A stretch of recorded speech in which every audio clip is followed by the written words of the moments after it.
Les Moraï Véraboté, mesdames et messieurs, bonsoir à toutes et à tous. Brochim Abaïm, bienvenue. Razak de continuer à faire comme ça le déplacement chaque semaine, malgré les vacances. Kola Kavod la Khev. Comme on dit, blabès ses absents. Hein, blabès ses absents. On juge les caves et routes. On commence à être voilà, fin juillet, début août. C'est pas évident. Donc, Bezrat Hashem, on dédie comme d'habitude le cours pour la tzlacha de nos chayalim. Si Dieu veut que je vous fasse itam ni simé ni flaot, également pour les khatoufim, pour les kidnappés, pour qu'ils puissent permettre l'otsiotam et afela leora, de l'obscurité à la lumière, et qu'ils puissent rejoindre leur maison, Bezrat Hashem. On remercie encore une fois, comme d'habitude, Torah Box, qui nous accompagne dans ce magnifique projet de Zikouya Rabim, de la diffusion du judaïsme francophone en Israël ainsi qu'à travers le monde entier. On remercie également le Rav qui est là depuis le début et qui nous met vraiment à disposition tout ce qu'on a besoin pour kiffer entre Shiur Torah avant et après. Je dis au Rabat à ceux que j'ai pas vu depuis un certain temps, ça fait plaisir. Je vais vous dire quelque chose. Très souvent, les gens, je sais pas si c'est une qualité ou un défaut, mais très souvent, je remarque qui est là, qui n'est pas là. Alors, des fois, je suis content, des fois, je suis moins content, mais les gens, quand je leur envoie des messages, je leur dis, je te piste pas, j'ai juste remarqué que tu n'étais pas là, je tiens à te dire que ta présence, elle m'est chère. Donc ça, c'est important et ça fait plaisir de vous revoir. Donc en tous les cas, Brochim Abayim. Et on va tout de suite commencer. Bezrat Hashem. Ce soir, on va parler d'un thème important. Est-ce que vous vous souvenez, la semaine dernière, on a parlé de quelque chose qui était, non, c'est pas moins important, c'était quoi? Quelqu'un s'en rappelle ou pas? De quoi on a parlé la semaine dernière? Hein? Grâce, les résurrections, etc. Machin. Et il y en a quelques cours en avant, j'avais parlé d'une mida, d'un trait de caractère que je pense qui est important, c'était la jalousie. On avait essayé d'expliquer pourquoi ce qu'Hachim a créé la jalousie. On avait dit que tous les traits de caractère qui existent aujourd'hui, ils sont nécessaires à la vie de tous les jours. Et aujourd'hui, je pense qu'on va parler d'un sujet pas moins important. Ça va être la colère. Ouais. La colère, on va essayer de traiter de la colère ensemble. C'est un sujet qui n'est pas évident à aborder, c'est un sujet qui n'est pas évident à traiter. Donc j'espère qu'on le travaille juste avant de rentrer dans le vif du sujet. Mesdames, comme d'habitude, je vous demande, chez les hommes, il y a un peu plus de place. Si vous, mesdames, s'il y a des retardataires, n'hésitez pas, mettez-les à l'aise, indiquez-leur où il y a des places libres et surtout faites en sorte que les gens puissent passer tranquillement. Merci beaucoup. Donc ce soir, on va parler de la colère. La colère, je ne pense pas qu'il y ait ici une personne qui peut me dire « je ne suis pas concerné par ce problème ». Ah, surtout nous, Dieu bénisse les Sfaradim, on a le sang chaud comme on dit. On a le sang chaud, les Kohanim encore plus. Les Kohanim encore plus. Donc, on va essayer de voir comment ça se passe. Et vous allez voir que la colère, très souvent, et vous le savez de votre vécu, de votre expérience personnelle, ça nous joue très souvent des mauvais tours. Sur le moment, des fois, c'est un sentiment qu'on a l'impression que c'est obligatoire de réagir de cette manière. Il faut mettre une limite, il faut faire ci, il faut faire ça. Et très souvent, on va en payer la facture, finalement, après. Quand on s'énerve, on a beaucoup d'adrénaline. On ne pèse plus trop le pour et le contre. On ne réfléchit plus trop à ce qu'on est en train de dire, ce qu'on est en train de faire. Malheureusement, en Chazal, ils disent que une des manières de vérifier un homme qui il est, c'est dans sa colère. La manière dont il va réagir quand il est en colère, ça vient aussi montrer la vraie nature qu'il a qu'il essaye de cacher. Parce qu'entre guillemets, quand tu te mets en colère, tu n'as plus les filtres habituels. Tu n'as plus le quand dira-t-on, et celui-là, qu'est-ce qu'il va penser, tu deviens un petit peu plus primaire qu'avant. Et la manière dont tu te comportes, moi, je veux pas dire que c'est exactement qui tu es. Parce que quand on s'énerve, très souvent, on va beaucoup plus loin que ce qu'on aurait voulu faire. Mais ça veut dire quand même qu'il y a une partie chez toi qu'on ne connaissait pas. Des fois, d'accord, ça vous est déjà arrivé, vous voyez une personne service, tu dis waouh, je ne le connaissais pas comme ça celui-là, waouh, je ne savais pas qu'il était, hein. T'es nerveux, toujours debout, gentil comme ça, il est doux comme un oeil, il s'assoit là, on l'entend pas, et là d'un coup, bam, ça a explosé. Ça veut dire quelque chose. Mais très souvent, la colère, elle nous joue aussi des mauvais tours. Et je vais raconter une histoire. Il y avait un jour une personne, bon, il gagnait quand même bien sa vie, mais il avait on va dire une routine de vie qui était ennuyeuse. Il était là, il conduisait un poids lourd, vous savez, qui transportait du béton à droite, à gauche, etc. Et c'est le pauvre, il commençait ses journées à 3h du matin, il est terminé à 8h le soir. C'était des journées vraiment horribles. Il était là à se rendre compte, est-ce que vraiment je fais ce qu'il faut dans ma vie, je sais là, c'est quoi cette vie pathétique. Il était là comme ça, comme on dit en hébreu, mémourmar, aigri. Et voilà qu'un jour il rentre chez lui, fracassé de la journée, fatigué avec toutes ses pensées noires, oui, non, merci, pas merci Hachem, je sais pas. Et là, on va dire pour le bouquet final, qu'est-ce qu'il voit? Qu'il y a quelqu'un qui a pris sa place de parking, une petite voiture, il avec son gros machin comme ça. Il voit une petite voiture, et en plus de ça, un petit clin d'œil qui va l'embêter. Lui, bon, encore une fois, il gagne bien sa vie, mais il n'avait pas forcément de très grands moyens. Il voit en plus, il y a une Mercedes qui prend sa place. Voilà, il dit là, c'est la goutte de trop. hop, il se met en marche arrière, il commence à bouger la bétonneuse et hop, il recouvre toute la voiture de béton. Et là, il est nerveux, moi je pense que ça prendra, tu verras. Le gars, il se gare plus ici. Le type arrive comme ça, moitié fier, moitié énervé de ce qu'il a fait. Il rentre dans la maison, il ouvre la porte, surprise, tous ses amis sont là. Joyeux anniversaire surprise. Ah, et là, il est choqué, il dit waouh. Et là, le bouquet final, sa femme, elle vient, elle lui offre des clés d'une Mercedes.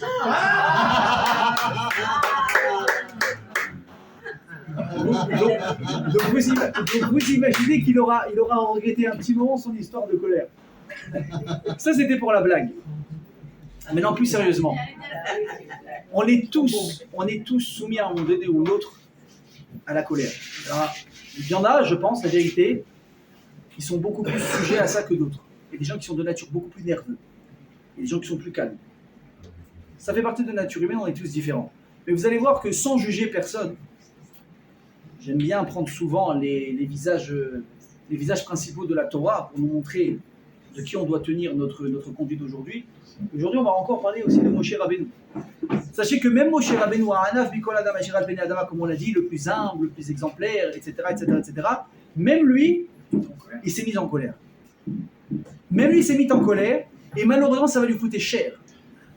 Et à chaque fois qu'il s'est mis en colère, il y a eu un effet immédiat de dégâts irréparables qui lui sont arrivés. On va le voir dans la paracha qu'on va lire cette semaine, par rapport à ce qui s'est passé la semaine dernière. Alors évidemment, dans le temps de la Torah, ce n'est pas des semaines, hein, c'est des mois, voire des années. Et voilà que Moshe Rabbeinu, il va recevoir sa mission ultime. Avant de partir de ce monde, ça va être Nikom Nikmat Midian. Tu dois venger Hachem Midian, tu dois venger l'honneur, mon honneur, par rapport au peuple de Midian qui vous ont fait fauter avec leur fille dans la débauche, comme on l'avait expliqué la dernière fois avec l'histoire de Zimri, etc., Pinchas qui l'a vengé. Et voilà que Moshe Rabbeinu donne l'ordre donc de faire la guerre. Et là, sa grande surprise, au retour des armées, il assiste à quoi? Il assiste à finalement à ce qu'au lieu que les gens aient tué ceux qu'ils devaient tuer, ils ont pris les femmes en otage, ils vont les garder en tant que servantes. Et là, Moshe, excusez-moi du terme, mais il pète un câble. Il dit, mais vous êtes des fous, vous êtes des malades. Vous êtes en train de ramener dans le camp chez vous celles qui sont responsables des fautes que vous avez commises il y a quelque temps. Mais vous êtes des fous. Je vous avais dit d'exterminer tout le monde. Pourquoi vous ne l'avez pas fait? Moshe Rabbeinu va s'énerver sur Pinchas et sur les Bnei Israël. Pourquoi vous n'avez pas fait ce qu'il fallait? Quel va être l'effet immédiat? Moshe va faire une grosse erreur. Un grand dayan, un grand rabbin, un grand posek halakha, tout ce que vous voulez, il va oublier des halachot basiques que même un petit bachour yeshiva il sait. Et je suis certain que vous aussi vous le savez. Vous savez, en général, arrive la fête de Pessah, ou si vous êtes dans l'année en général, il vous manque une marmite ou une casserole. Et vous voulez la cachériser. Comment on fait? Il n'y a pas de question piège. Hein. Comment on fait pour cachériser une marmite ou une poêle? Agala. On fait agala. C'est-à-dire, on va prendre une marmite et on va la tremper entièrement dans l'eau bouillante. Pourquoi? Parce que nous dit halakha, kebol o karpolto. C'est pas un cours d'halakha ce soir, mais juste une petite notion. Ça veut dire ce que la marmite, ce que le kéli a avalé, il va également le recracher. Donc comme il a avalé à chaud, il recrachera à chaud. Super. On a terminé pour ce soir niveau halakha. Il manque quelque chose. Hein? Après il y a l'eau froide, etc. Et évidemment, toujours se renseigner, est-ce que le kéli en question, il est cachérisable ou pas? Mais je vous ai juste rappelé les grandes lignes. Et voilà que quand les Bnei Israël reviennent avec du butin, de Midian, donc ils arrivent avec plein de choses, et là Moshe leur donne un ordre. Il dit, vous devez absolument cachériser ces objets avec l'eau de la para adouma. Pour enlever quoi? Oui, toute la touma pète, les morts, etc. Là, je le regarde et il dit, c'est tout? Il dit, bah oui, c'est tout. Il dit, mais Moshe, c'est ta ref là, il y a eu du cochon, il y a eu des fruits de mer, il y a eu des écrevisses. On est obligé de faire agala. Et Moshe, qu'est-ce qu'il dit? Oh, j'ai oublié. J'ai oublié la halakha. Est-ce que vous vous rendez compte? Et ça à cause de quoi? Nous dit Razal, parce qu'il s'est mis en colère sur les Bnei Israël, tout de suite, Hachem il a puni. Juste pour vous montrer déjà la gravité de la colère. Maintenant, venons, on va rentrer en profondeur. C'est quoi le défaut principal de la colère? Vous savez ce que c'est? Qu'est-ce qu'on ressent? J'ai pas besoin de vous décrire une scène, on sait tous ce que c'est la colère, Baruch Hashem ou pas.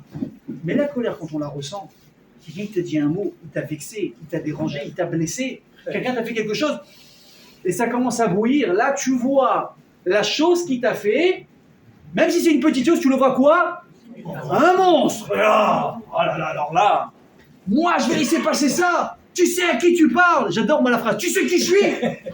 Tu sais qui je suis? Tu sais je suis le fils de qui? Tu sais à qui tu parles? Et le type il commence à péter les plombs et il doit rendre justice. Le problème principal de la colère c'est ça. C'est que ça va prendre n'importe quel petit événement et ça va le grossir. Et combien de fois que quelqu'un ici me dise le contraire, je suis prêt à le défier. Combien de fois quand on s'est énervé sur quelque chose, même si encore une fois le fond peut être vrai, mais quand finalement on va se calmer et le temps va faire son effet, parce que le temps c'est une arme ultra puissante, genre quelqu'un m'a dit une phrase magnifique, et retenez-la bien pour toutes les épreuves de la vie qui vous attendent. Parce que la vie c'est pas un long fleuve tranquille, vous le savez, je ne vais pas vous l'apprendre. La vie, c'est des épreuves. Il y a des hauts, il y a des bas. Des fois c'est tranquille, des fois ça monte, des fois ça descend. On sait, on a appris maintenant comment il faut faire. Quelqu'un m'a dit, tu sais quel est le meilleur remède aux blessures qu'on a dans la vie? C'est pas forcément des thérapies psychiatriques, psychologiques. C'est pas ça. C'est le temps. Écoutez bien la phrase. Ce que le temps peut faire, l'esprit ne peut pas faire. Ce que l'esprit ne peut pas faire, le temps peut faire. Ça veut dire des fois tu essayes d'accepter une situation. Tu essaies de relativiser une situation, tu n'arrives pas, ça te dérange, tu es là, tu es blessé, tu es gris, la plaie elle est ouverte, tu es en train de saigner, tu dis je peux pas, qu'est-ce que tu veux chez moi? De quoi tu me parles? Il a fait ci, il a dit ça, j'ai mal, j'ai ci, j'ai ça. Et finalement le temps va passer, 6 mois, 1 an et demi, et le temps finalement va réussir à refermer la blessure. Parce que le temps c'est la meilleure arme qui existe. Dans tout ce qu'il y a, mamage dans tout ce qu'il y a. Le temps il est là. Quand les gens ils perdent des proches, les gens quand ils perdent des proches, des parents, est-ce qu'on a plus cher que nos parents? Ceux qui nous ont tout donné. Ceux qui nous ont tout donné. Je me rappelle quand moi au Régime, j'ai eu ma fille, j'avais appelé mon Rav, Mazal Tov, j'ai une petite fille. Il me dit Mazal Tov, je crois que je voulais t'aider dans un cours. Il me dit maintenant, il me dit sache, maintenant que tu es devenu papa, tu vas devenir un bon fils. Je lui dis bah, j'ai beaucoup de retard là. Ça m'inquiète. Hein?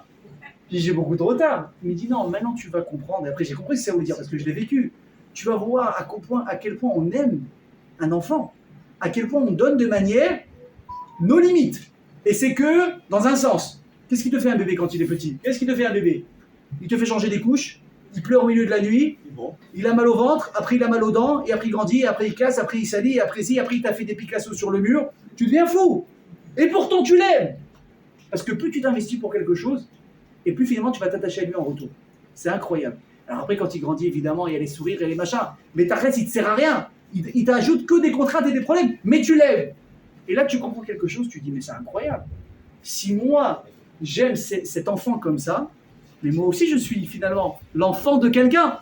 Donc, il y a des gens qui m'aiment comme ça. Des gens qui ont autant donné et finalement, tu te retournes, tu dis, bah en fait, ils continuent à me donner. Alors oui, bah, au régime, ils changent plus les couches à 30 ans.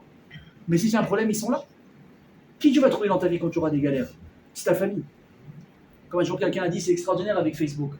Tu as 20 000 amis, 20 000 copains, 20 000 connaissances, quand tu as un déménagement, allô papa, j'ai besoin de toi. Ils sont où tes potes? Ils sont où tes potes? Tes 20 000 connaissances que tu as sur Facebook, les likes, les trucs, les bravos, les tiens mon pote, je te kiffe, frérot, machin. Les copains c'est bien. Moi un jour ma mère m'a toujours dit quelque chose. Elle m'a dit, mon fils, si dans la vie on a un ami, c'est beaucoup. Alors moi je vous rassure, j'en ai 2. J'en ai 2, la vérité, on s'est connus, il y en a un avec qui j'ai grandi toute ma vie, après bon, nos chemins se sont séparés, aujourd'hui encore, on peut ne pas s'appeler pendant 6 mois parce que chacun est pris dans le courant de sa vie, on va s'appeler au bout de 6 mois, on peut rester 2 heures au téléphone, on dirait qu'on s'est quitté la veille. C'est incroyable, vous connaissez? Ouais. J'espère que vous avez autour de vous des gens comme ça. Non. Voilà quand même. J'espère que vous avez autour de vous au moins une personne comme ça, mais sachez que c'est déjà très dur à trouver. Très très dur à trouver. Donc le problème c'est quoi maintenant, comme on l'a dit pour revenir à ce qu'on disait?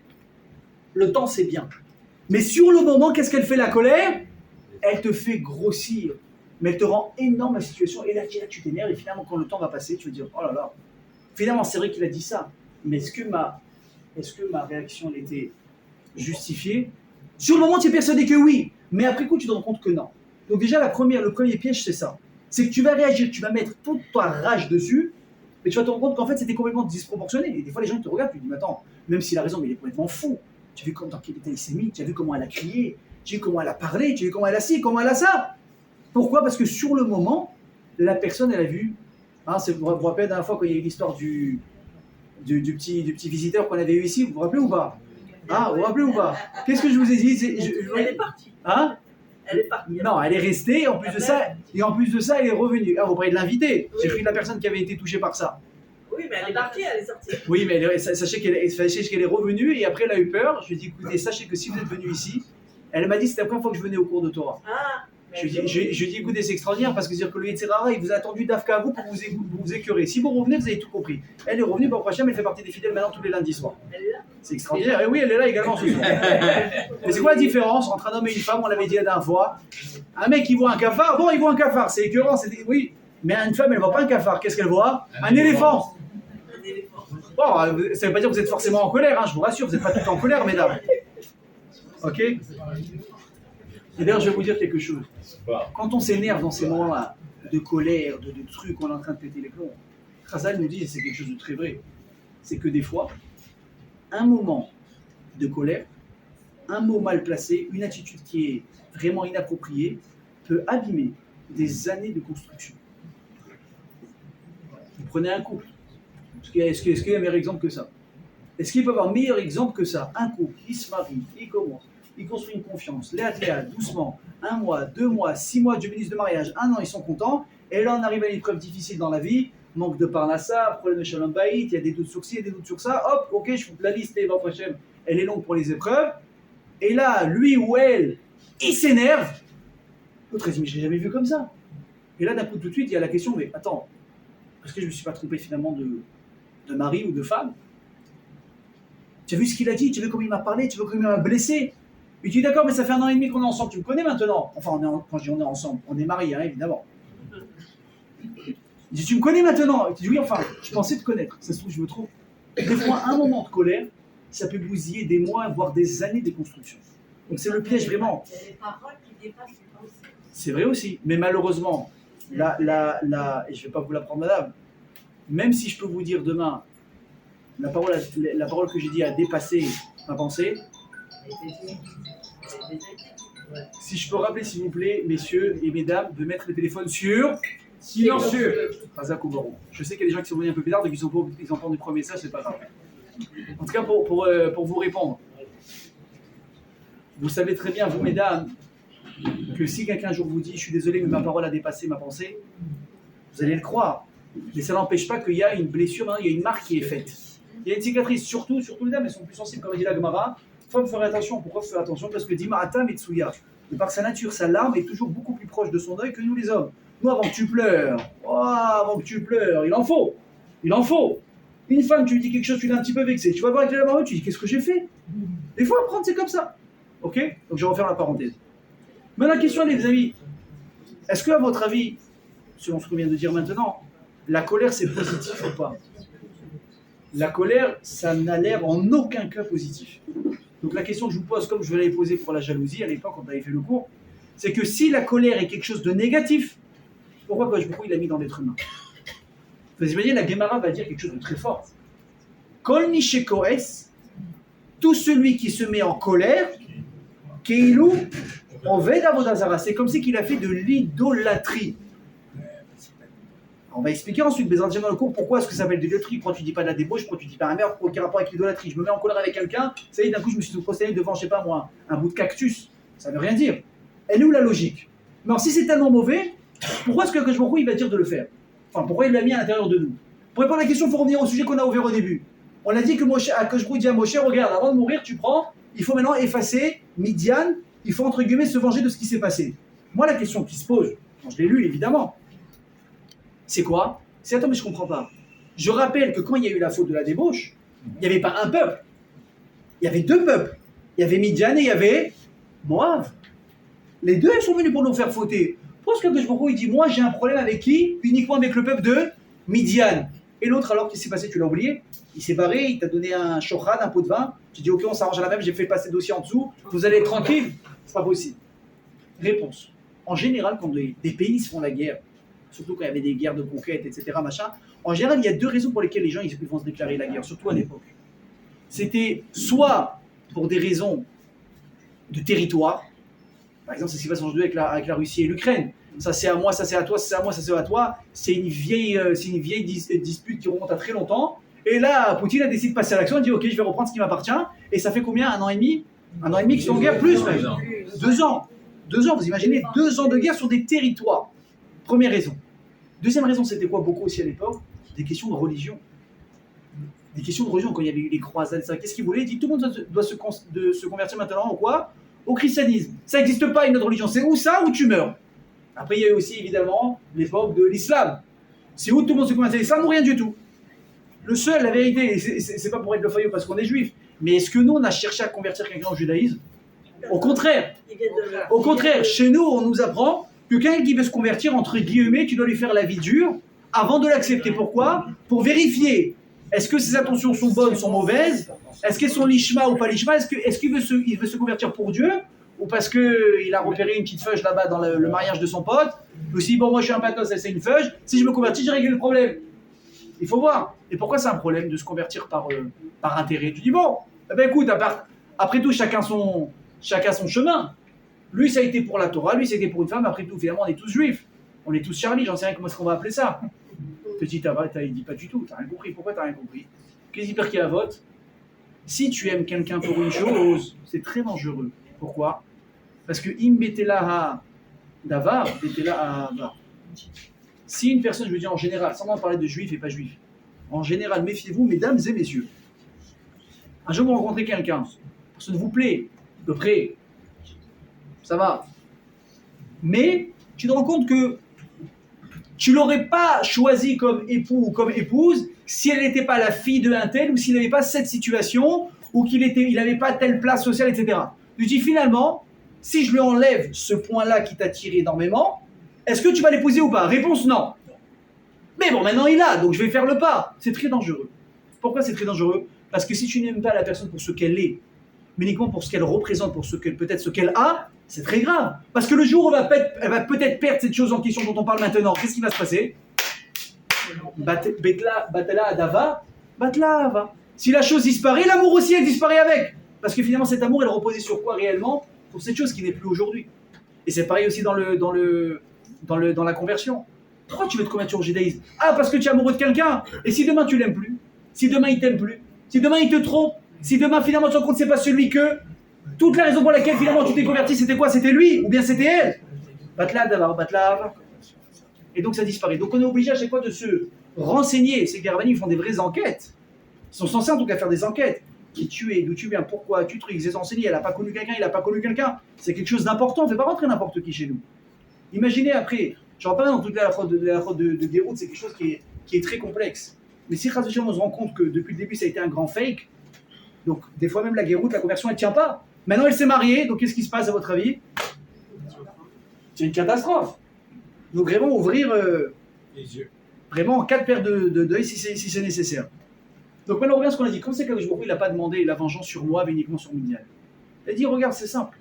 Que Moab ait voulu faire la guerre aux Bnei Israël, qu'ils ont employé Bilham, etc. machin, à la rigueur ça je comprends. Pourquoi? Parce que Moab, de quoi ils ont eu peur? Pourquoi ils sont passés à l'action? Ils ont eu peur pour leur territoire. Ils se dit attends les Bnei Israël là ils sortent d'Égypte, ils n'arrivent pas de faire des guerres en train d'entrer avec Israël, si ça se trouve ils vont venir vers nous, maintenant les Bnei Israël ils n'avaient pas attention de venir vers Moab. Mais eux ils ont eu peur. Je dis bon une guerre de territoire, je suis désolé. Mais tu vas pas prendre ma maison, tu vas pas prendre mon bétail, tu vas pas prendre tout ce que mon grand-père il m'a légué, il a travaillé, etc. Ça, à la rigueur, c'était, on va dire, légitime. Mais Midian, tu sors, toi. Tu n'étais même pas sur le trajet. Tu t'es incrusté dans la bataille uniquement par quoi? Par antisémitisme. Il dit, ok, comme par exemple un peu Astérix et Obélix, les amis, bagarre! Vous connaissez ou pas? Qu'est-ce qui se passe? Bagarre, bagarre, bagarre, tout le monde sait ce qu'il a à faire, il vient pour la bagarre parce que c'est le kiff. Ils ont vu que moi, ils sont en train de sortir en guerre contre Israël, qu'est-ce qu'ils ont dit? Nous aussi on vient. Mais non seulement on est prêt à faire la guerre, mais en plus de ça, il faut les faire fouetter dans la débauche. Ah, vous avez prostitué vos filles, vous savez quoi? On vous suit, les malades. Alors je pourrais dire, vous avez fait ça schmet, gratuitement, sans raison humaine. Ça n'existe pas. Ça n'existe pas. D'ailleurs, regardez juste un petit chilouche sympathique. Vous connaissez tous Noach, n'est-ce pas? Ok, Noach, combien d'enfants il avait? 3. C'est quoi les noms? Shem, Ham et Yefet. Ok. Normalement, Avraham, Yitzhak, Yaakov, ils descendent tous de Shem. Donc nous, puisqu'on est les enfants d'Avraham, Yitzhak et Yaakov, on descend également de Shem. Shem, le mot Shem.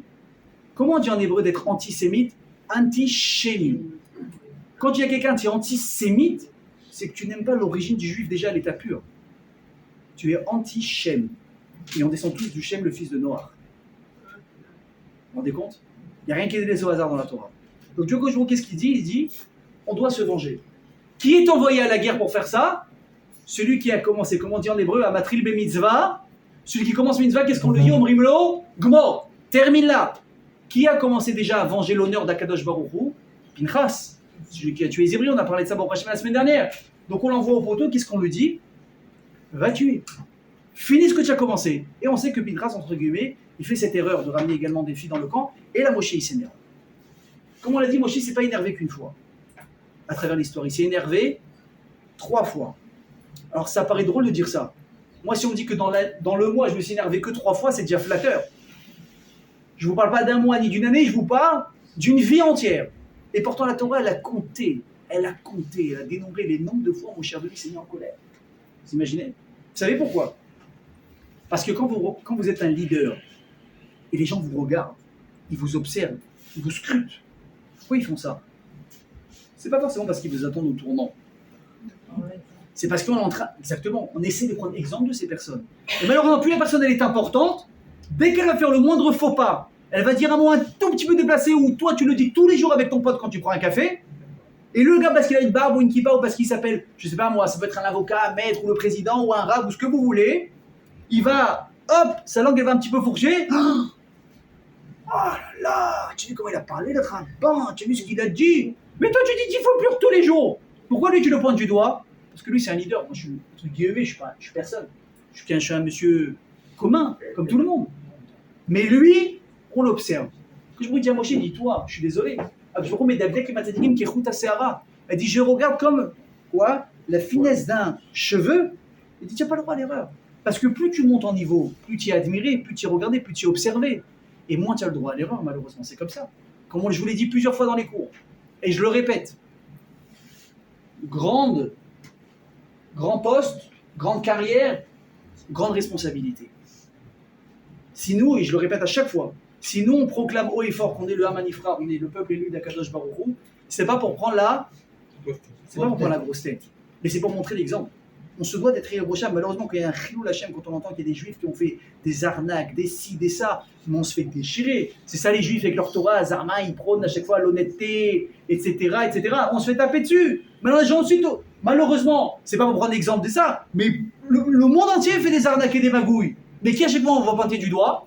Ceux qui se disent qu'ils sont au-dessus des autres. Malheureusement, c'est comme ça. Et voilà que Moshe Rabbeinu, on va lui compter 3 fois dans la Torah quand il s'est énervé. Quelles sont les 3 fois? La première, un rocher, ça c'est la deuxième. La première, c'est quand? Alors attendez. Non, il s'est pas mis en colère là-bas. Non, il a juste tué. Oui, il a frappé. Non, il a dit un Shem fort. Il a parlé, mais il s'est pas énervé. Il s'est pas énervé, mais c'est bien, bonne remarque. Hein? Il a tapé le rocher? Non, il s'est pas énervé. Il s'est pas énervé. Si, c'est énervé.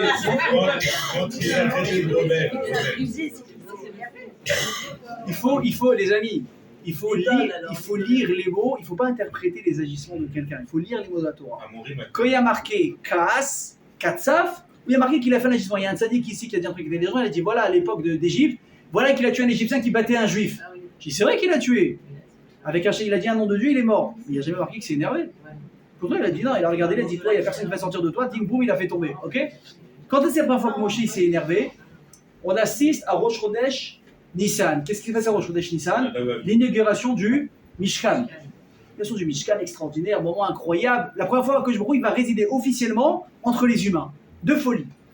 Tu imagines ou pas, tu arrives dans une ville, il n'y a aucune synagogue, pas de mikvé, rien. Et là, il y a quelqu'un, un bâtisseur, il va venir, il va faire une levée de fonds. Il va aller, il va prendre des employés, des ouvriers, avec ses propres mains, sa barbe, hop, il la met comme ça, comme une écharpe. Puis il va commencer à construire la synagogue, jour et nuit, et ça famille vient, ils amènent des gens. Et finalement, au bout de 3-4 ans de travail acharné, waouh, synagogue extraordinaire. Vous imaginez ou pas, ça va être la folie. Là, je vous parle de peut-être la première synagogue de l'histoire.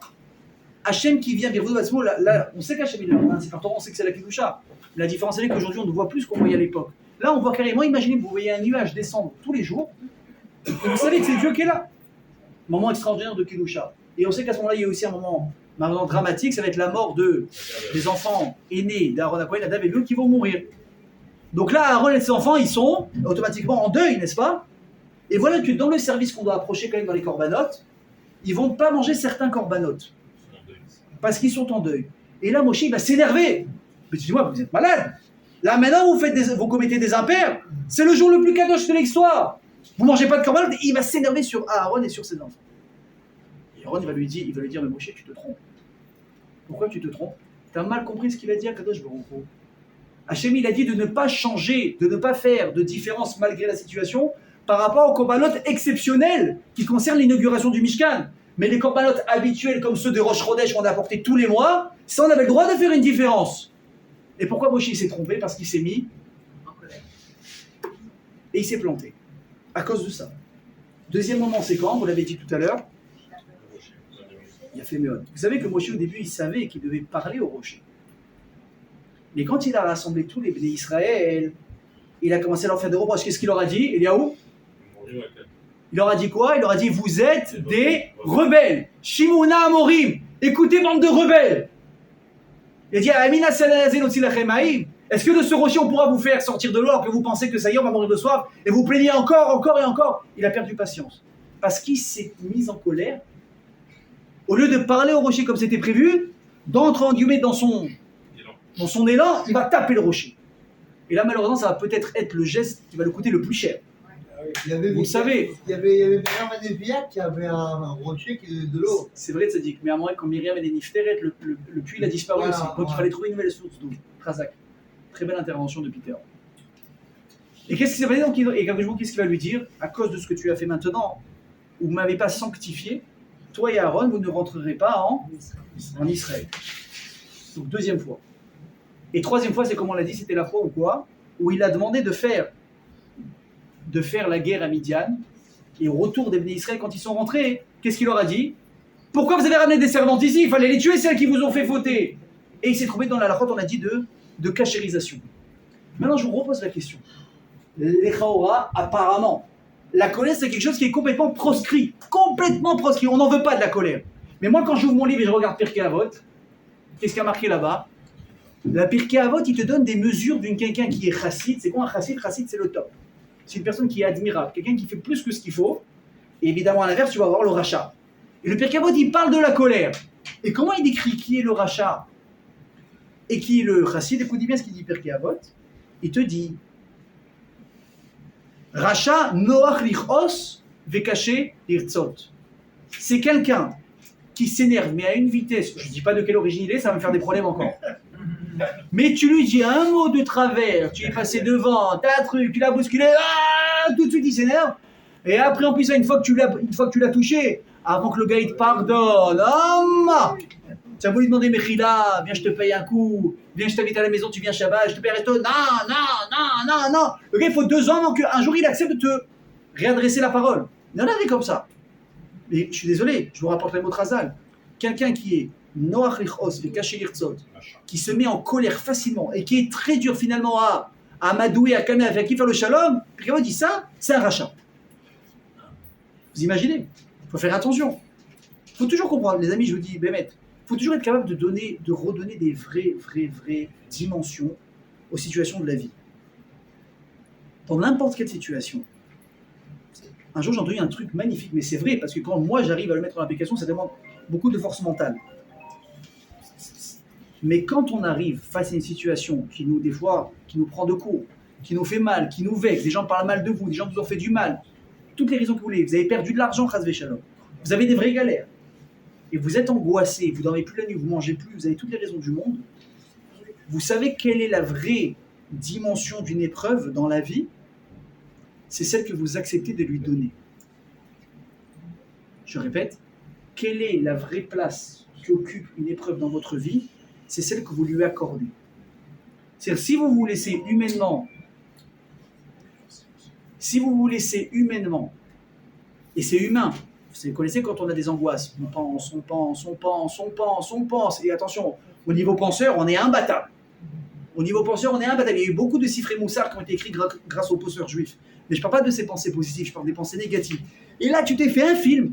Sur le gars, à la rigueur, il t'a juste pas répondu dans un texto alors qu'il a lu. Tu vois, WhatsApp, tu as envoyé un message, il avait les deux traits gris. Ouais. Ensuite, il a eu les deux traits bleus. Il suffisait que tu avais un petit froid avec lui 2 jours avant, il t'a pas répondu. Tiens, tu as vu celui-là, il me répond pas. Et ça, tu te fais un film, finalement, qui te répond d'une heure. Désolé frérot, j'ai une panne de batterie.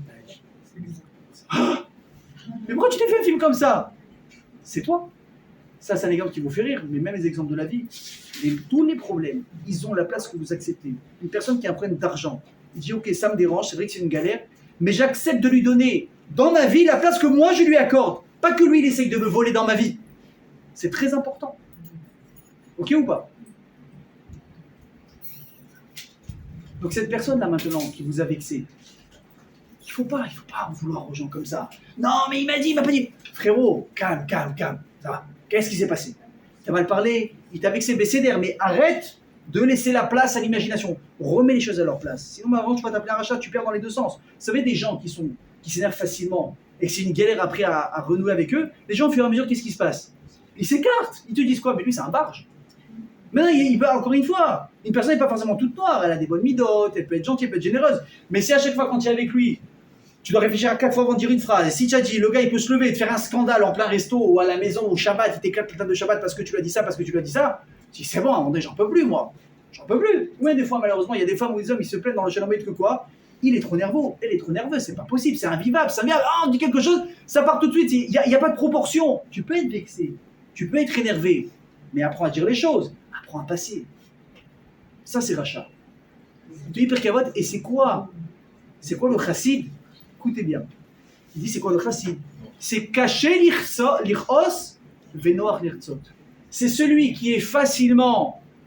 Non, difficilement. Non, j'ai fait exprès de commencer à l'envers. C'est celui qui est facilement amadouable, apaisable, il pardonne. Mais quoi? Mais tu as galéré par contre pour le mettre en colère. Cacher l'irchos. Tu lui as dit un truc, il a laissé. Tu as dit un deuxième truc, il a laissé. Tu lui as fait une vacherie, il a laissé. À la fin, il a pété un câble. Comme il dit notre ami le rabbi Louis de Funès, il te dira oui, et finalement, il te dira non. Rabbi Jacob, exactement. Mais remarquez la différence. Qu'est-ce qu'il y a marqué dans le Pirkei Avot? Il n'y a pas marqué qu'un chassid, c'est quelqu'un qui s'énerve jamais. C'est quelqu'un qui est très difficile à mettre en colère. Donc la Torah, elle reconnaît une place légitime à la colère dans l'être humain. Il te dit, malgré tout, il s'appelle quoi? Chassid. C'est quelqu'un qui est bien. Parce que humainement, de ne pas se mettre en colère, c'est peut-être pratiquement impossible. Mais il y a des manières de se mettre en colère. Donc là, les amis, la question, elle est maintenant, pourquoi est-ce que la colère, elle est légitime? Pourquoi elle est légitime? Si on lui donne la place, pourquoi elle est légitime? Réponse, il te dit Rabbeinu Yona, un Rishon, un Talmid Chacham extraordinaire. Il te dit parce que la colère, elle va permettre à l'homme de faire comprendre à son entourage, aux êtres humains en général, qu'il y a une limite qu'il ne faut pas dépasser. Il y a une limite qu'il ne faut pas dépasser. Tu m'as mal parlé, Adkan. Tu te comportes mal, Adkan. Donc là, c'est quoi d'Avodazara? Attends, on va y arriver. Mais tu dis, ça me permet de te mettre une limite. Tu ne peux pas aller plus loin que ça. Si je ne m'énerve pas, comment tu sais qu'une personne s'est dépassé les bornes? Tu dis, ouh, là, celui-là, il ne faut pas toucher ce sujet. Comment tu sais? Parce qu'il t'a dit, hey, il a rigolé? Ou parce qu'il s'est mis en colère? Parce qu'il s'est mis en colère. Et c'est pareil dans l'éducation, mes amis.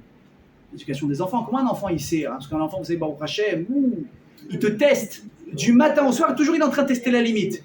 Est-ce que je peux gratter 2-3 permissions en plus? Ou est-ce que papa et maman, ils sont là, ils sont très, très carrés dans ce qu'ils ont dit maintenant? Évidemment, en plus, maintenant, c'est les vacances. C'est chaud.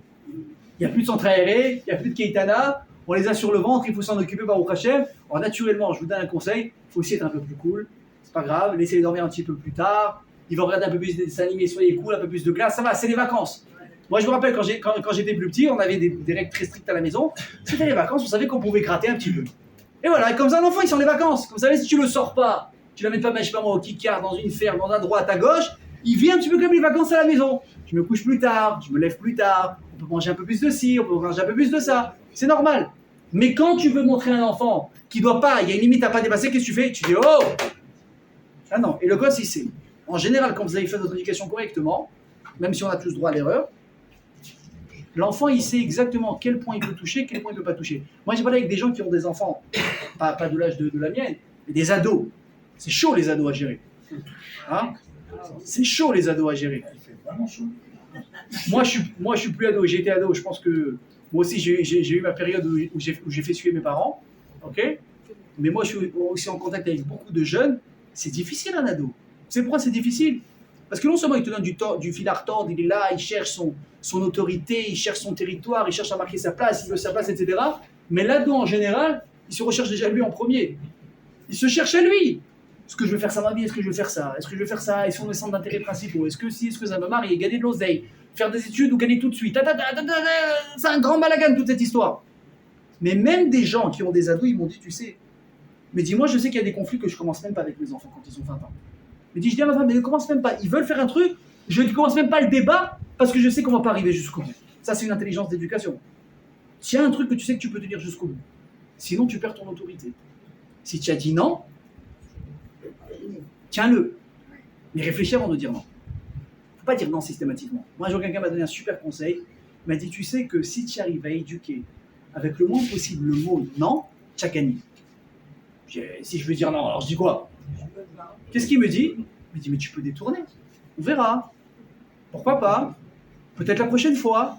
Mais évite le mot non. Mais c'est très difficile, hein. Moi, quand j'y pense, et je suis là comme ça, ah, on peut acheter ça? Qu'est-ce que tu veux dire tout de suite?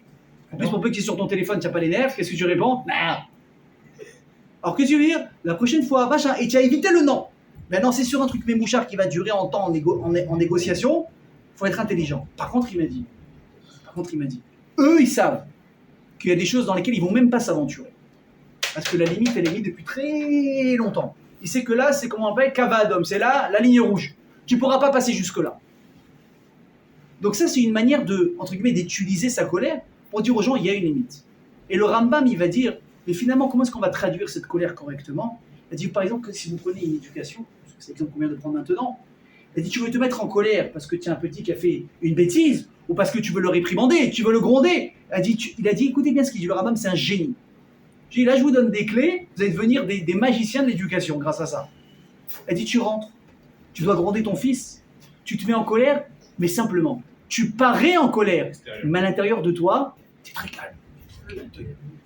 Tu parais en colère. Tu peux faire comme ça, des traits comme ça méchants, vous savez tous le faire, les traits méchants, n'est-ce pas? Si des fois on prenait en photo des gens en colère, la vérité, on pourrait faire des stories extraordinaires. Tu as une colère comme ça, tu peux, le type il va comprendre, mais qu'est-ce qui s'est passé à l'intérieur? Toi, tu as déjà joué un rôle. Et comment tu sais si tu as joué un rôle ou pas? Comment tu sais si à l'intérieur, tu sais, des fois le gars il pète un câble. Tu te dis ça va? Ouais, nickel. Tu dis, mais tu t'es vu? Non, mais c'était pour faire semblant, j'ai écouté le cours du Ramadan, j'ai fait semblant. Et tu dis là, tu as joué le rôle, tu l'as poussé l'histoire. C'est quoi le vrai repère? Le vrai repère, c'est que quand vous allez vous énerver, est-ce que vous allez ce qu'on appelle donner des coups sous la ceinture ou pas? Qu'est-ce qui se passe quand on est en colère? On ne fait pas que crier, on va parler également. Et très souvent, on va dire des phrases, des mots qui peuvent faire très très mal. Et là, je vous mets en garde, tout le monde, les amis, les couples, les associés, les connaissances, tout ce que vous voulez, les copains, les copines.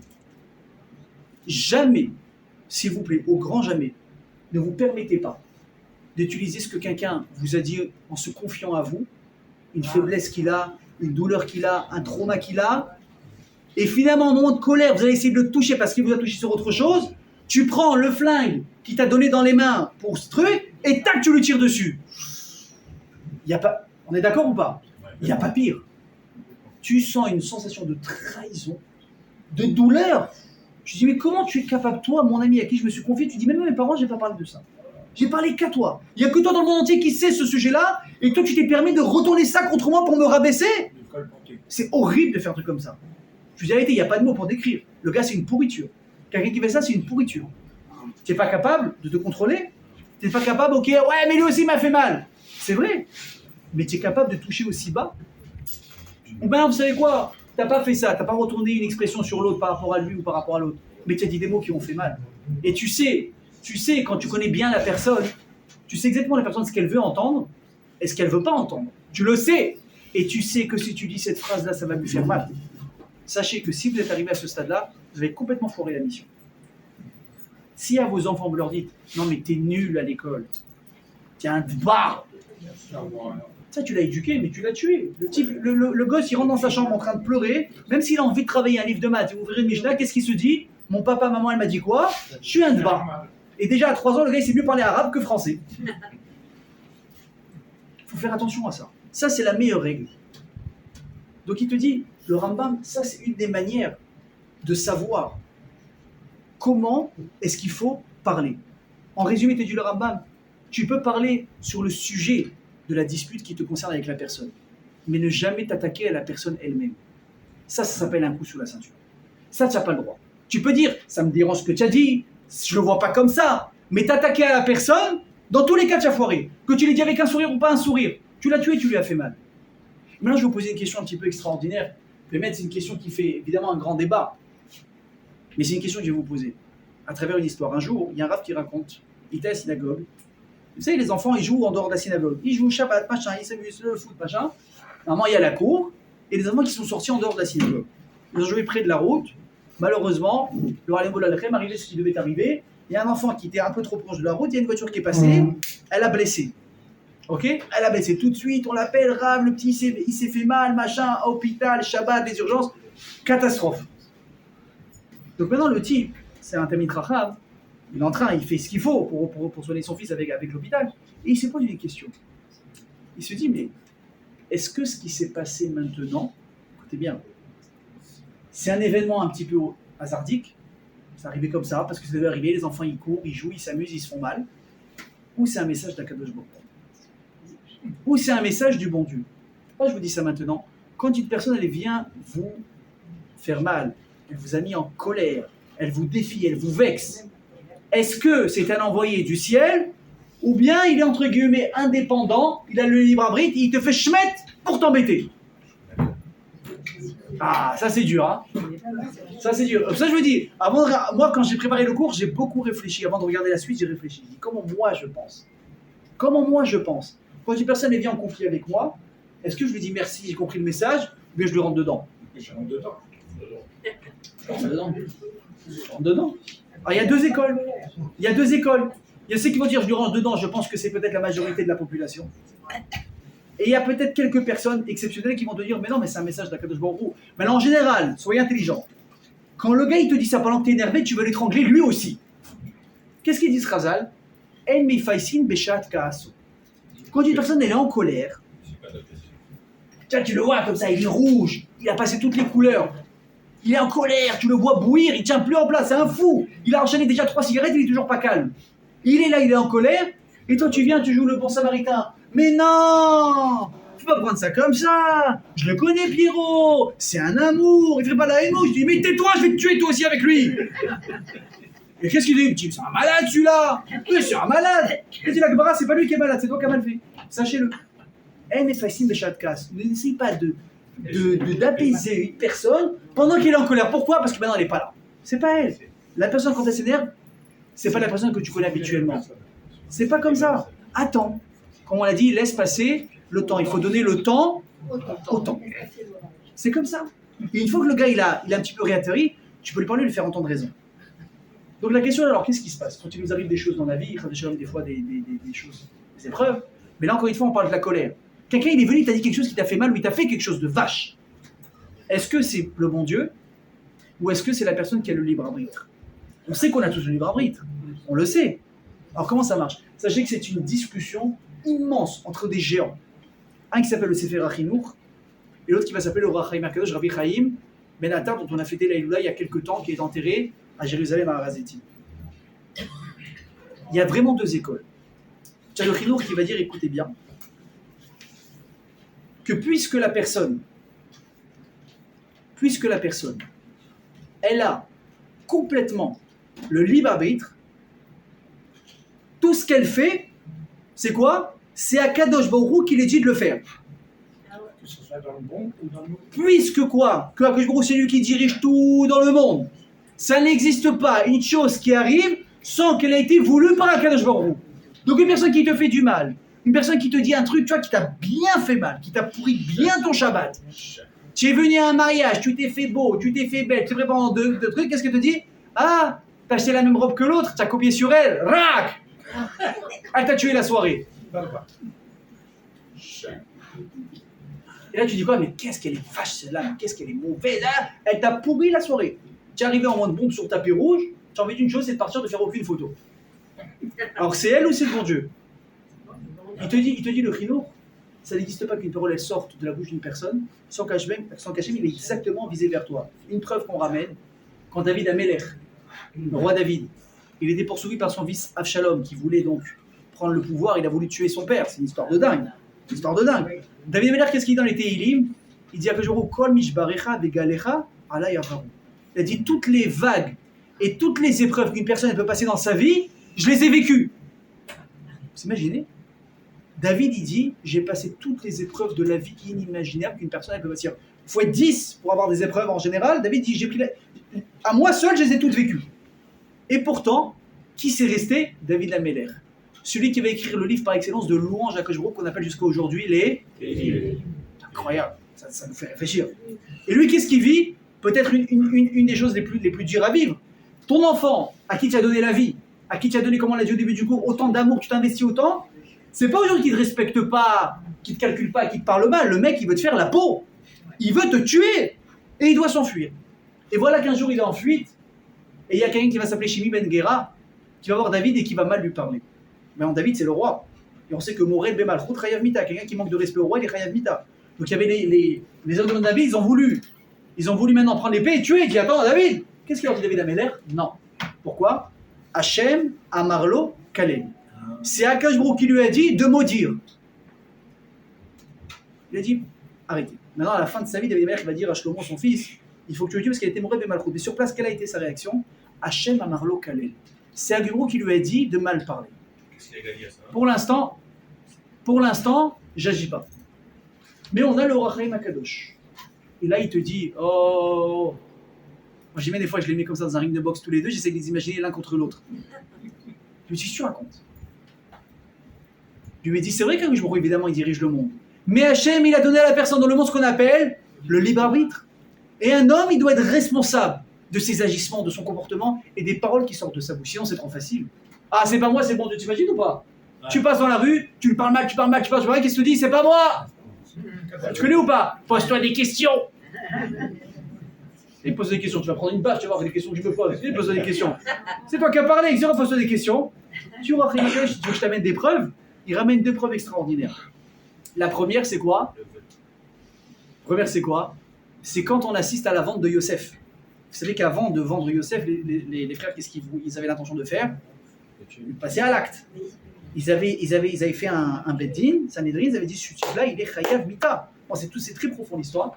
En tout cas, il avait condamné à mort, vraiment.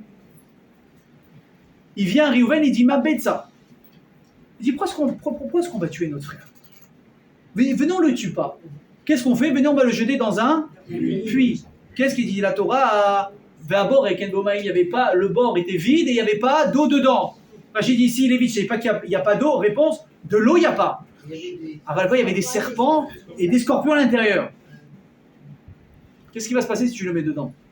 Je sais pas, à mon avis, on va compter peut-être maximum jusqu'à 5. Tu vas entendre des cris et après, silence total. Donc, c'est quoi l'intérêt de dire on ne le tue pas, mais on va le mettre dans un endroit où il va mourir? Tu l'as tué de la même manière. Réponse gênée. Vous n'êtes pas prêts à ça. Il dit au Rachem Akadosh, écoutez bien, je vous dis ça vaut de l'or ce que je vous dis ce soir. Tous les lundis, j'espère que ça vaut de l'or à vos yeux. Mais à chaque fois, moi-même, je kiffe ce que je vous dis. Il dit au Rachem Akadosh. Il a dit, Réhouven, il a pris une leçon extraordinaire à ses frères. Il a dit, comprenez, il y a une énorme différence entre les êtres humains et les animaux. L'être humain, il a le libre arbitre de ses agissements. Il peut agir, entre guillemets, pour ou contre la volonté d'Hachem. Les animaux, ils ne peuvent pas. Donc nous, maintenant, c'est vrai qu'à nos yeux, notre frère, on doit le tuer. On a décidé, on a posé le contre, achat, accusé, défense. Bon, Youssef, il n'était pas là, mais ils ont posé les arguments. Ils ont dit, ok, Chayav Mita. Mais, si on se trompe, on est mal, là. Si on se trompe, qu'est-ce qu'on fait? On va être responsable. Donc venez, on ne se mouille pas, et on va faire un test. On va le mettre dans un puits. Là-bas, il y a des animaux. Ils sont dangereux. Mais il faut uniquement le ratson d'Akadosh Baruch Hu. S'il le touche, et il le pique, et il le tue, c'est quoi? Il est Chayav Mita. Très bien. Mais s'il ne s'approche pas de lui, c'est quoi? C'est qu'il est finalement propre. Il est blanc. Donc tu vois, tu vois que quoi? que les hommes, ils ont une responsabilité dans leurs actes. Sinon, pourquoi Réhouven, il aurait fait tout ce stratagème? Et deuxième exemple, et là, ça va peut-être vous choquer, mais je vous en ai parlé également le cours dernier. Vous vous souvenez ce que je vous ai dit, que des fois, il y a des gens qui meurent au moment qui n'était pas à la base prévu pour eux. Vous vous souvenez ou pas, pour ceux qui étaient là? Ou si en tout cas, j'espère qu'ils ont fait leur devoir avec YouTube. Je vous ramène une histoire. Un jour, il y a Rav Bibi Bar Abaye. Rav Bibi, c'est un des Tanaïm. C'était le fils d'Abaye, aussi un grand Rav. Il a dit qu'un jour, il a entendu le Malach HaMavet, l'ange de la mort. Ok, nous, aujourd'hui, on n'a pas conscience de ce que c'est. Mais eux, ils voyaient des anges comme on voit des êtres humains. Ils entendent des discussions, c'est un monde de fou. Quand tu lis la Mishnah et tu lis la Gemara, tu sais quoi? Le niveau de ces gens-là. Bien joué, ton Malach HaMavet, qu'est-ce qu'il dit? Il est là au bar comme ça des anges. Voilà, tout est rouge, tout est obscur, machin. Je ne sais pas qu'est-ce qu'il buvait à l'époque. Et je dis ça encore, ce Brel là. Il parle à un autre ange. J'ai envoyé celui-là, là, Mahmoud, aller prendre une Neshama. Tu vois pas qu'il s'est planté, il a pris une mauvaise personne? Qu'est-ce que tu le racontes? Il dit, j'ai envoyé un ange, tuer une personne. J'ai envoyé quoi? Envoyé Myriam, Marie, la coiffeuse. Voilà, Marie la coiffeuse, j'en ai qu'une. Ce bar, qu'est-ce qu'il a fait? Il est parti tuer Marie, la ganénette. Il dit, maintenant je suis comme ça. Et je sais pas quoi faire avec elle. Elle est là, elle est jamais maintenant, elle tourne, je sais pas quoi faire avec elle. Qu'est-ce qu'il y aura, Chaim Akadosh? Tu vois que des fois, les agissements, ils sont pas forcément voulus. Évidemment, je suis pas mal en cours de Gemara. Cette Gemara, elle est à comprendre vraiment en profondeur. À quoi? Un ange, il se trompe, Hachem, machin truc. C'est pas le sujet. C'est pour vous donner un exemple supplémentaire. Et tu vois qu'il y a des choses qui nous dépassent complètement. C'est pas forcément Hachem, entre guillemets, qui les a voulu. Donc il dit au Chaim Akadosh, il s'adresse au Sefer HaChinuch et également le Admour Azaken, il dit aussi comme ça. Il dit, alors comment tu te débrouilles avec mes questions maintenant? Alors quoi, tout est voulu de Dieu? Ou l'homme aussi, il a sa part de responsabilité dans ça? Et là, écoutez la réponse parce que ça vaut tout le coup. Il dit le Admour Azaken, une bombe. Tu sais quoi? 50-50.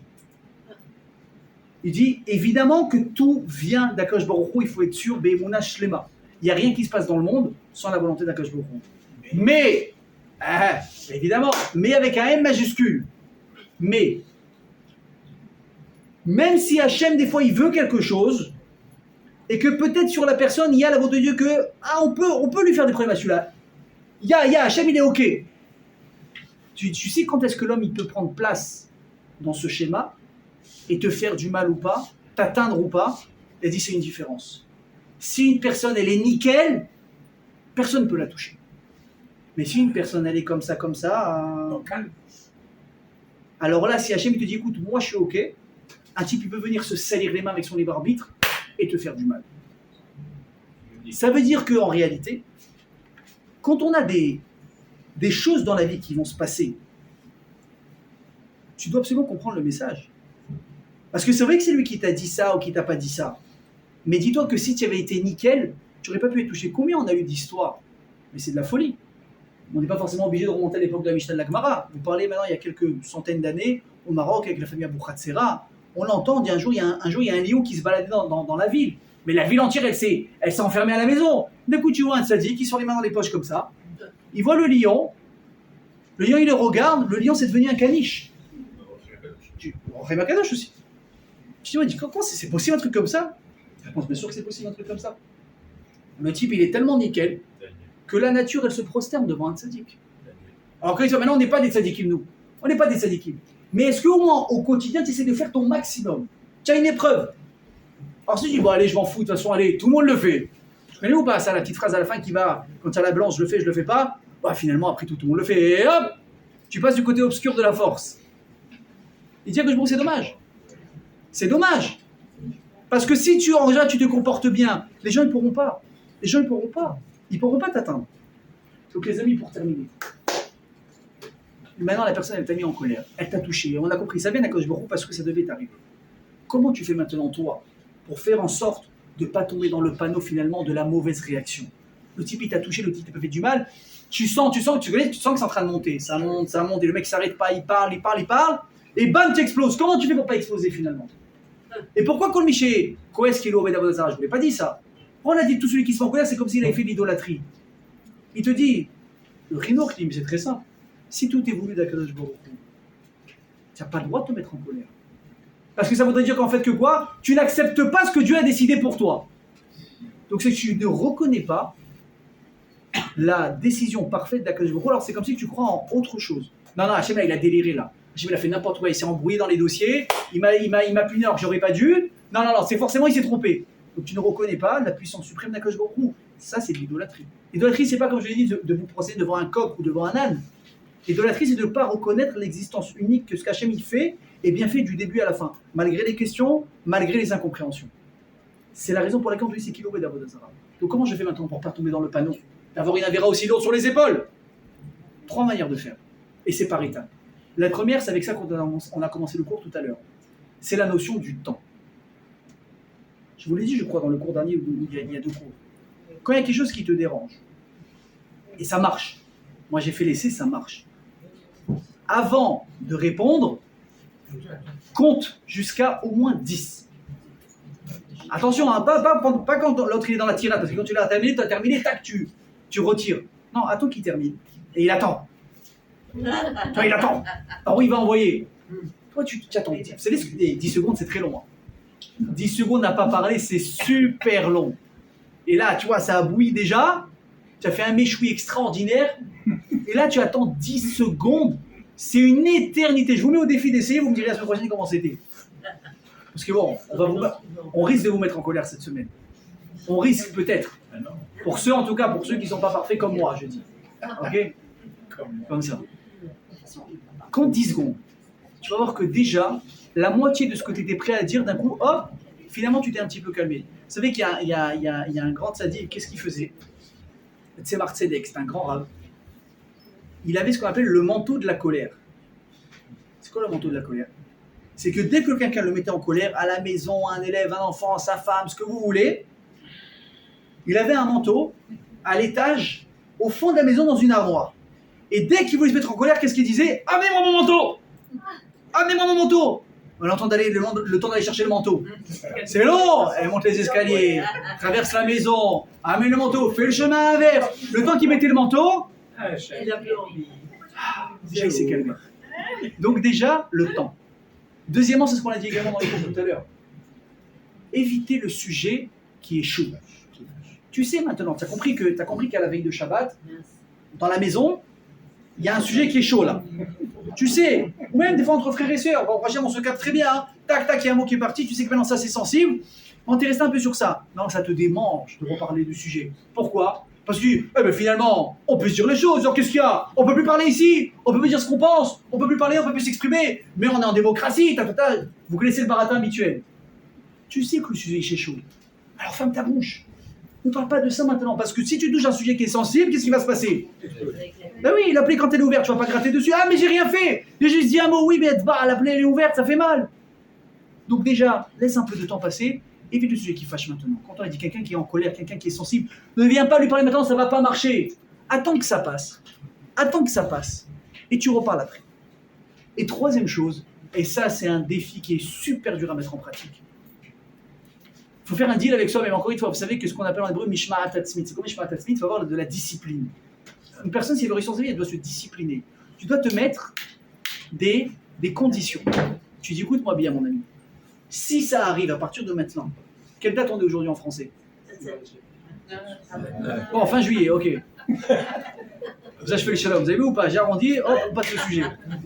Fin juillet. C'est pas fâché. Hein. Tu dis à partir de fin juillet, à partir de maintenant, si je m'énerve envers quelqu'un, raison par raison, mais je me suis mis en colère, j'ai crié, l'homme il a crié le premier, j'ai crié le dernier, on a tous crié ensemble, on s'en fout. Vous avez fait une belle chorale, les voisins ils se sont régalés.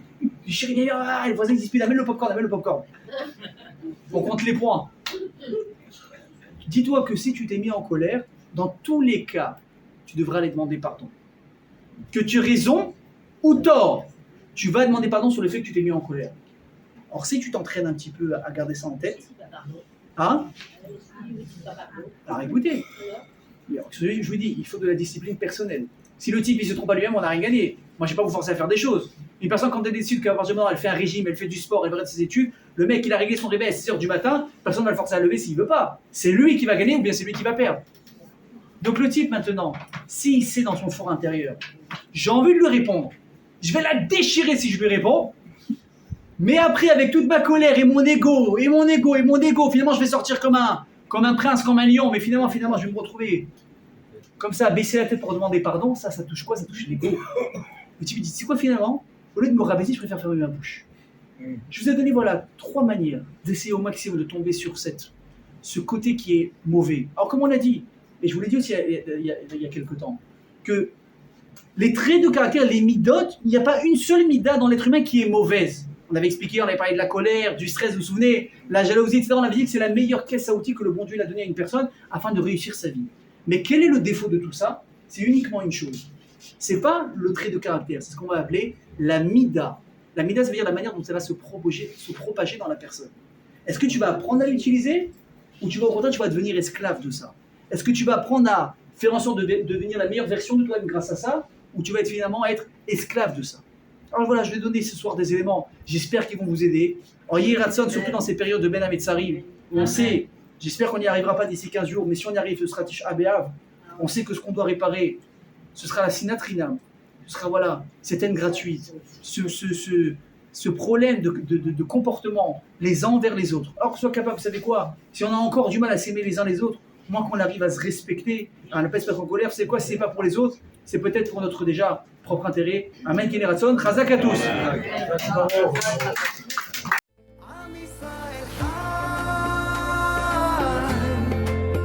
אם לא נשכח תמיד להיות